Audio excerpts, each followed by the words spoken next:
Columbia Broadcasting System presents a thrilling new adventure series starring Dick Powell.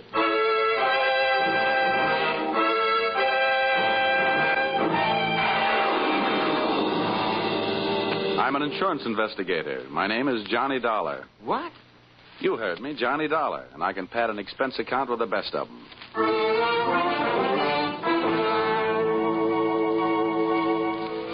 Yep, I'm a freelance insurance investigator, and I live in Hartford, Connecticut. At least that's where I pay rent. My work sees to it that I really live anywhere, except at home. If you're interested in buying me Christmas presents, I take a size 42 suit. Shirt's 15.5 collar, sleeve length 33. My hat size is 7 1/8, except when I wind up a successful case. Then it runs about 7 3/8. At insurance investigation, I'm just an expert. At making out my expense account, I'm an absolute genius.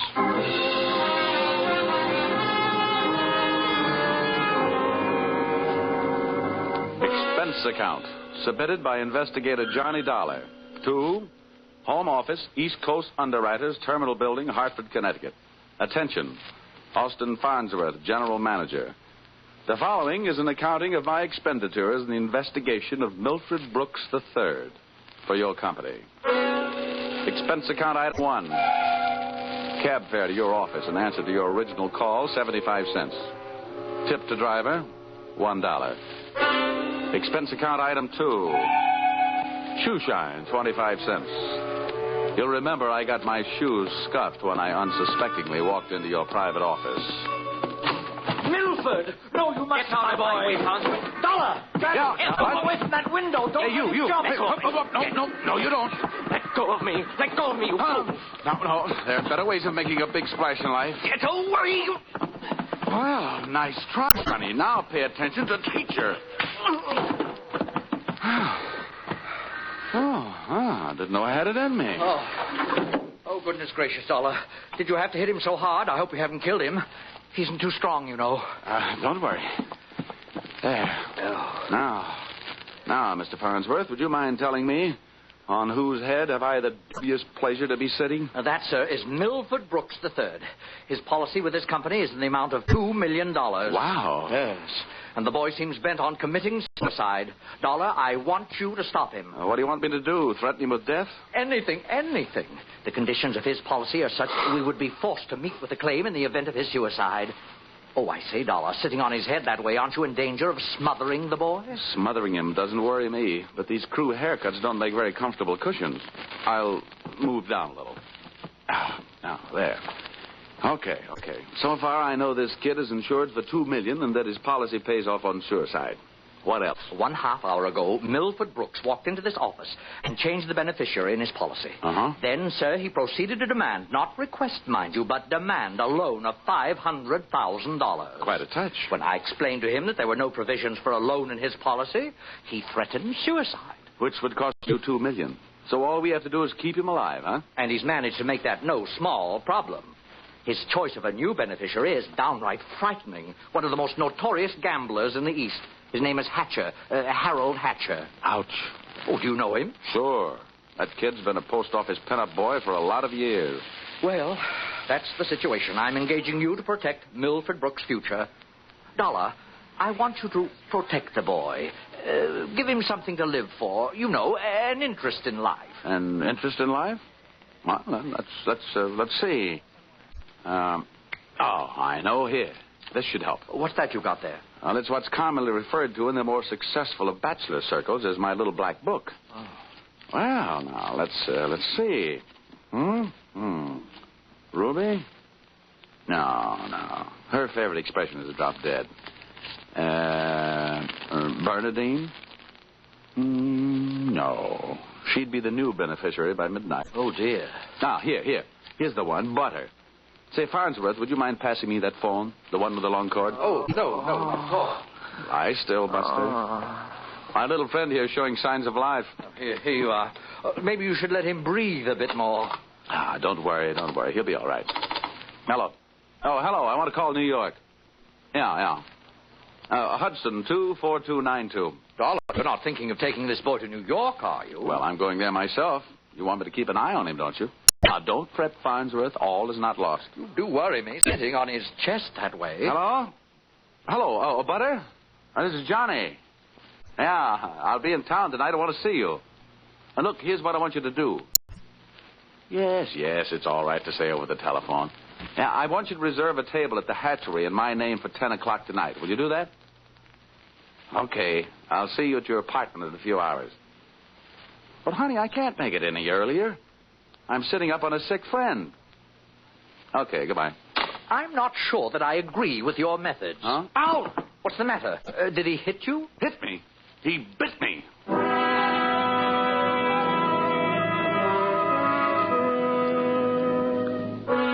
Expense account, item 3. Liquor, $18. Keeping Milford Brooks III peaceful seemed to be the immediate problem, and a bottle of rare old brandy seemed to be the immediate answer. I poured most of it into him, and by the time he started to tick again, he'd gone through the unusual process of going to sleep sober and waking up enchanted. I loaded him into my car, and we headed for New York.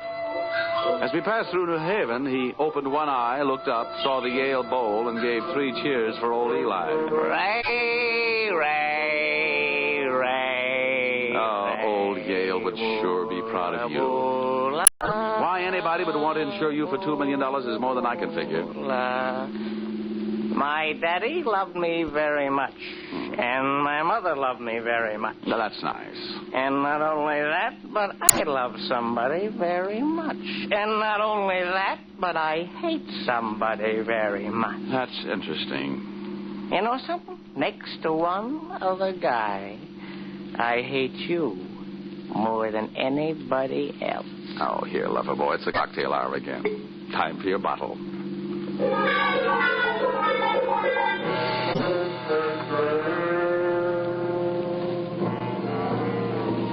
Rolling along the Merritt Parkway, I felt very much alone with my thoughts. And believe me, they weren't very pleasant company. The way it stacked up for me, Brooks had built up a fat gambling debt with Harold Hatcher and had been forced into making him his beneficiary. The suicide threat that he was holding over the insurance company was a little tougher to figure, unless he was trying to finance a trip for himself to get away from the man with a murder motive, Hatcher. My hungry little mind nibbled away on those unsavory morsels of food for thought all the way to Butter's apartment.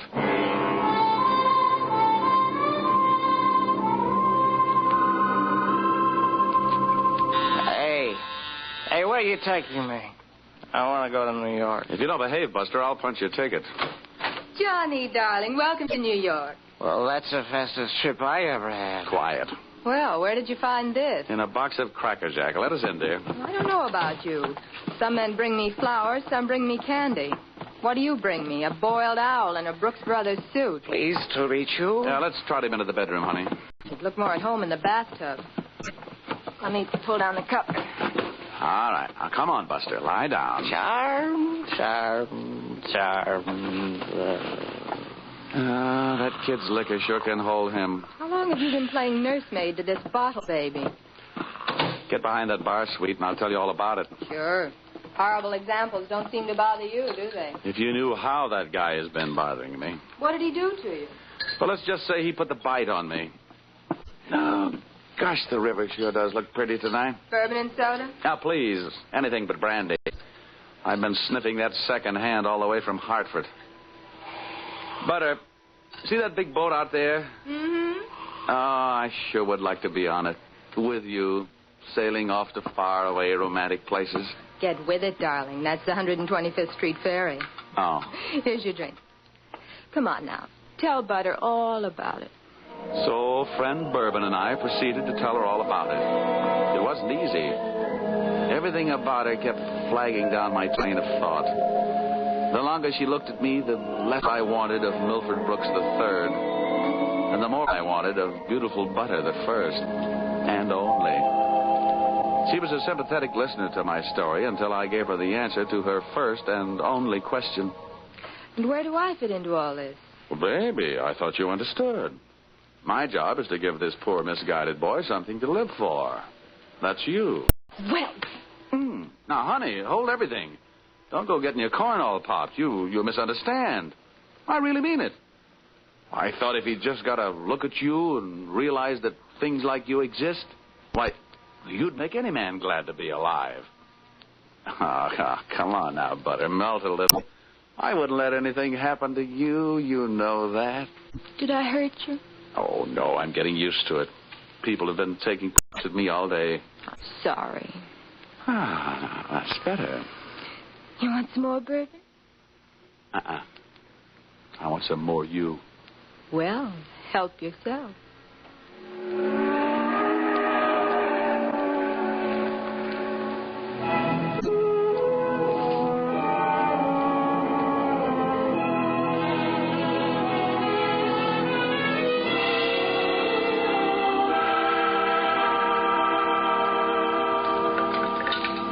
Honey, it's getting late. Let's make this the last drink. What time is it? Oh, it's 20 to 10. Oh. My reservation at the hatchery is for 10. Here. Thanks. Cigarette? Oh, empty. Some more out in the other room. I'll get them. I'd love to get you on a slow boat to China. Johnny! Oh, I'm coming. He's gone. What? Well, he can't be. But he is. The window's wide open. Oh, the fire escape. What a smart guy I am. Trading 3 drinks of bourbon for $2 million on the hoof.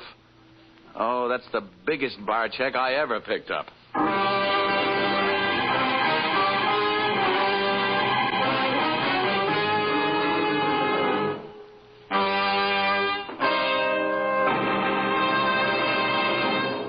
That's a big bar check for anyone to pick up.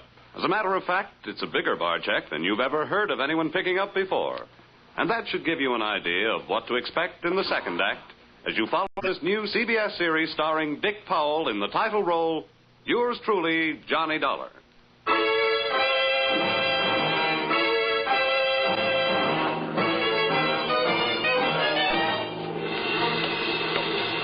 Well, nobody could say I wasn't working fast. I'd only been in town for an hour, and I'd already succeeded in losing Milton Brooks III. I spent another hour of his all-too-short life expectancy unsuccessfully shaking down the neighborhood for him. And then, feeling very much like a bloodhound that had flunked his sniffing exam, I went back to Butter's apartment.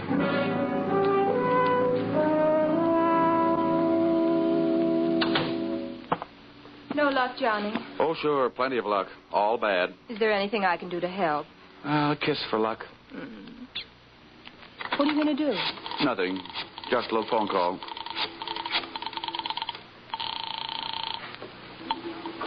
Police headquarters. This is Johnny Dollar. Give me missing persons. Any particular one? Don't be a wise guy. Lieutenant Fisher. Yes, sir. Lieutenant Fisher. Fisher, this is Johnny Dollar. Hello, Dollar. Who'd you lose? One man, my mind, and if I'm not careful, my professional reputation. The guy's name is Brooks, Milford III. Got anything on him? Hold on. All right. Oh, don't look at me like that. It wasn't all my fault. Dollar, Yeah? we haven't found him yet, but we think we know where he is. Huh? The Hudson River. At 11:15 tonight, his top coat, complete with identification, was found taking a ride on the 125th Street ferry. Oh. Anything else? Nothing much. A package of matches was found under the coat, monogram. You don't happen to know anybody whose initials are H.H., do you? H.H.? Yeah. There's always Horace Height. Wise guy. Thanks, Fisher. I'll check back with you later. I'll be H.H. Harold Hatcher. You mumbling about bad news? Looks like about $2 million worth. They found Milford's coat on the 125th Street ferry. You and your faraway romantic places. Very funny. I'll see you later, honey, and maybe about 11.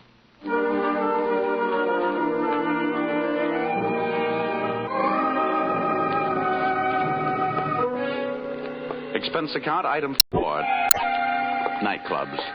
$28. Harold Hatcher's hatchery was in a cellar under a hotel, but the prices were high enough to rate a penthouse.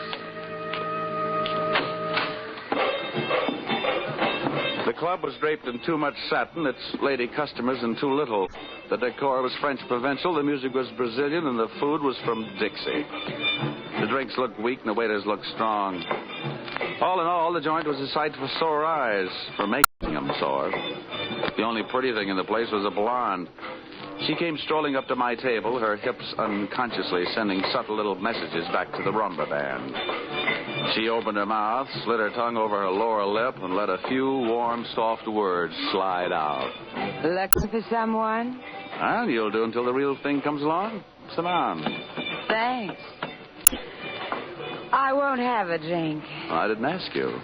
My name is Janelle. Janelle? Wow, it's a nice name. I understand you were asking about Mr. Hatcher. Well, I asked if he was in. The waiter said he wasn't. Do you know him? More than somewhat. What do you want to see him about? A mutual friend, Milford Brooks. Uh-huh. I know most of the quiet-clothes boys around here, so you want a cop. You don't look like the type that would be a society friend of the Brooks family, so what are you? I'll ignore that. Is Hatcher around? He might be. Well, then come on. Where's his office? The top of those stairs. Can I expect any trouble getting in? You won't have any trouble. How do you know? Because Harold sent me down here to look you over. Oh. I think you're all right. So, I've won myself the good housekeeping seal of approval, huh? Keeping a house with you would meet with my approval. I ran for my life. A slow walk up the stairs. When I located the door to Hatcher's office, I knocked once and went in. Come on in. Thanks. So I'm Johnny Dollar. I was hired by East Coast underwriters to protect the interest of a kid named Milford Brooks III. Oh, what's that supposed to mean to me? You know him, don't you? Well, he isn't exactly one of my boozing buddies. How much money does he owe you? Yeah, we've got him on the books for a few bob. Why? They picked up his top coat tonight on the 125th Street ferry. He wasn't in it. It might have been suicide. It might have been a knockover made to look like a suicide. What's your choice? What do you get off asking me about my choice? Where were you between 11 and 11:30 tonight? What's it to you? I thought you might like to rehearse some answers. The law will be asking some questions real soon, huh? I don't know why I should tell you, but I was driving around in my car getting some air. Oh, now you'll have to do better than that. They found one of your match folders under Brooks' coat. You're out of your mind. Let me ask you. The kid owed me a couple of $100,000. You think I'm going around knocking off my own assets? Hatcher, I don't know whether you're stupid or bright. Don't worry about it. I know. What about that insurance policy? What insurance policy? Now, look, Hatcher, we're big boys. We both know that changing a beneficiary in an insurance policy is a legal transaction. That means witnesses. That means it's in secret. What are you talking about? That you and East Coast underwriters and I know all know that Brooks made you the beneficiary in his policy and that you stand to come into $2 million when they fish out his body. I don't know anything about it. Motives don't come much bigger. I'm telling you, this is all news to me, and you and nobody else is going to make me move off that story. I feel the same about mine. It doesn't take a genius to know that Brooks didn't love you $2 million worth. There's only one logical reason for it making you the beneficiary. You forced him into it. Who'd believe anything else? Who cares? They'd have to prove it. And brother, that can't be done. Now, how would you... Yeah. Okay, Rocky, thanks for the news. Take the inspector into the bar and buy him a drink. I'll be right down. Dollar, did you turn me in? They're here, huh? Yeah. No, I didn't turn you in. I'm not a cop. Well, come on. Maybe they just want to sell me some tickets to the policeman's ball. For a guy in a hot spot, Hatcher was certainly a cool customer. I followed him out of the office, down the stairs, and back into the club. Janelle was sitting there right where I'd left her. And I thought to myself, now there's a gal who should never sit down. She looks so pretty standing up. Janelle, buy Mr. Dollar a drink. I have to go play 20 questions with some fellas in the bar. Sure, baby. Anything you say. Anything. I'll see you, Dollar. Yeah. How'd you make out? Well, you can never tell about a guy like that. He's a smart boy, strong, silent type. Wouldn't talk, huh? A real close-mouth act. About what? Oh, just a little doodad. $2 million life insurance policy. Wait a minute. That young Brooks kid? That's right. I knew it. Tried to tell him he'd get into trouble, but he wouldn't listen to me. Oh, you knew about it, huh? I suppose you also know what was behind it. Sure, Milford owed him some money. A lot of money. It's in writing. What kind of writing? The personal note that Brooks was going to get back if he made Harold beneficiary. Well, where is this note? Oh, I look like the kind of girl who'd put the finger on her boyfriend. You look like the kind of girl who'd do anything if she wanted to. Thanks. I'll give you a slight hint. It's in his office. You'll find it in the inside pocket of one of his suits in the wardrobe. What are you waiting for? I'll watch the bar. Nothing, sweetheart. Nothing at all.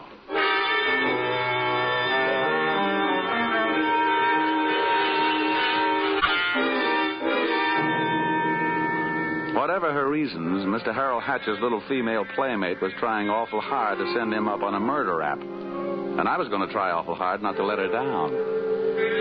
Back in Hatcher's office, I found myself alone in a room with a telephone. And being a guy who can never resist a free call, I unleashed the magic wonders of the AT&T. This better be you, Johnny Dollar. Shh, quiet. I've only got a few seconds. Seems that's all you ever have from me. Now, if you Look, think that Angel, just another hour. I'll get you a nice present. I don't care if you're another century. And as for presents, the last one you brought me was a drunk, and you even let him get away from me. Good night. Life presents a gloomy picture, ever downward toward the tomb. Having wasted those few precious moments of an already misspent youth, I decided I'd get on my pony before Mr. Hatcher showed up. I found Milford Brooks' personal note in one of Hatcher's suits, all right. As a matter of fact, I found something in all his suits. A great big glimmer of light. Expense account, item 5. Taxi fare, $10. I left the office in a hurry, Janelle at her table and Hatcher at his bar. I got out of the club and into a taxi parked a half block down the street. There, I waited until my favorite suspect left the hatchery and piled into another cab, and off we went. On a chase that would have made Ben-Hur look like a plowing bee.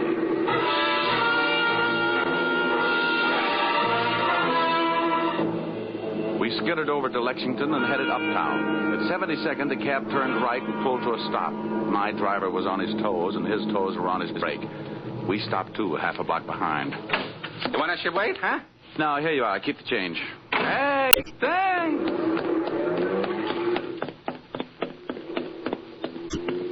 It was a garage that belonged to a residence on the parallel street a block away.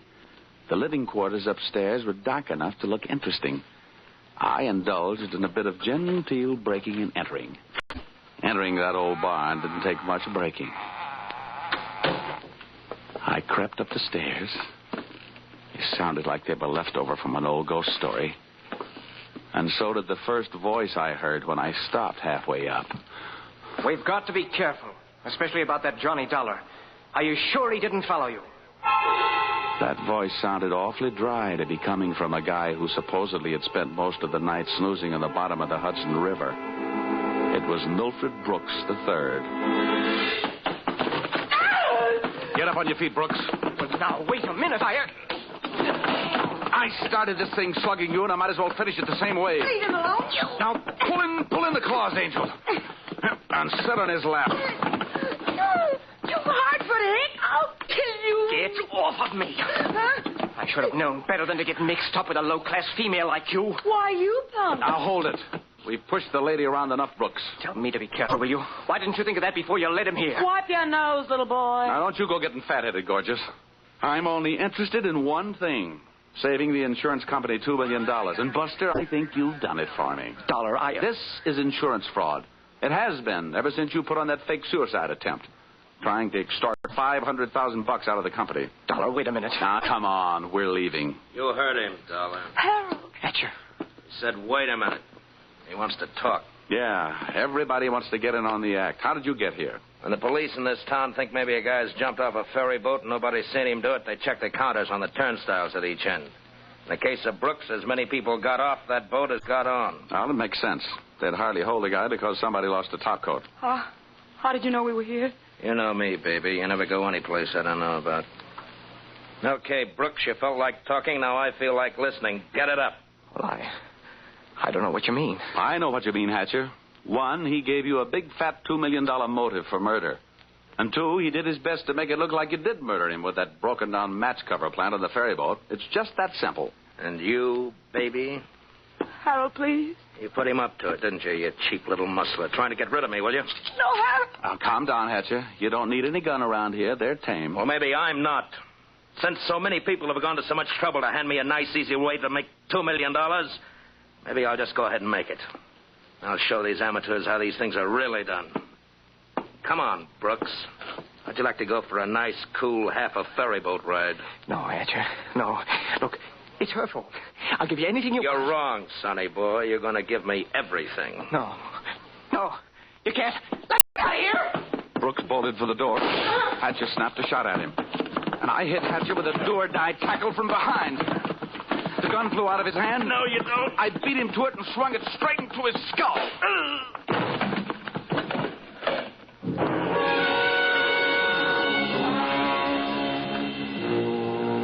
Half the people were lying in the room bleeding.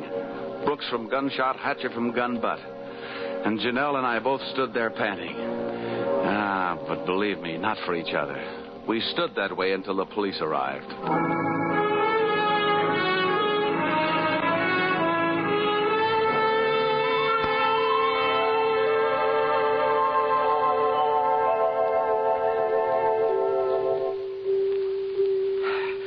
Dollar, it's beyond me. I sent you out to protect the life of a very important policyholder, and now where are we? Standing in a hospital corridor, worrying about whether he's going to live or die. As far as I'm concerned, Mr. Farnsworth, you're only half right. I'm just standing in a hospital corridor. Dollar, you're heartless. If you'd been bitten where you bit me, you wouldn't care if you'd lived or died either. I'm getting out of here. Well, where are you going? It'll be explained in my expense account under miscellaneous expense. Now, don't fall over when you come to an item for $318. $318? For what? Not for what, Farnsworth? For whom?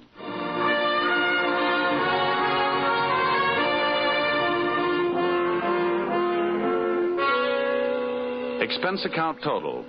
And it all adds up to a little matter of $1,182.23. Which you may say, Mr. Farnsworth, is a lot of money for one man to spend in 2 days. But you must bear in mind that the amount at stake was $2 million. And you know the price of steak these days. It might comfort you to know that I just returned from the hospital. Brooks was strong enough to make a full statement, which you will find enclosed. This in itself should prove sufficient to establish evidence of attempted fraud against your company, allowing you to immediately avoid his policy. It boils down to one sentence, to wit. Brooks and Janelle wanted to get rid of Hatcher so that they could live happily ever after. Knowing those two, they never had a chance. And oh, yes, that miscellaneous item, the one for $318, it was a bracelet for a certain party who made this special investigation for me very special. Oh, if you want a receipt for this item, I'll send you a lock of her hair. Yours, truly, Johnny Dollar.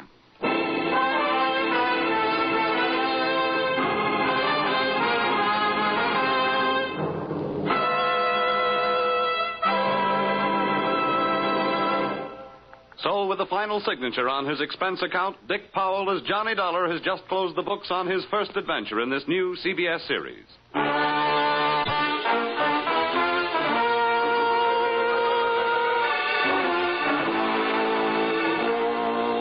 Be sure to tune in again next week when the expense account covers Special Investigation Singapore, another unusual adventure starring Dick Powell in... Yours, truly, Johnny Dollar.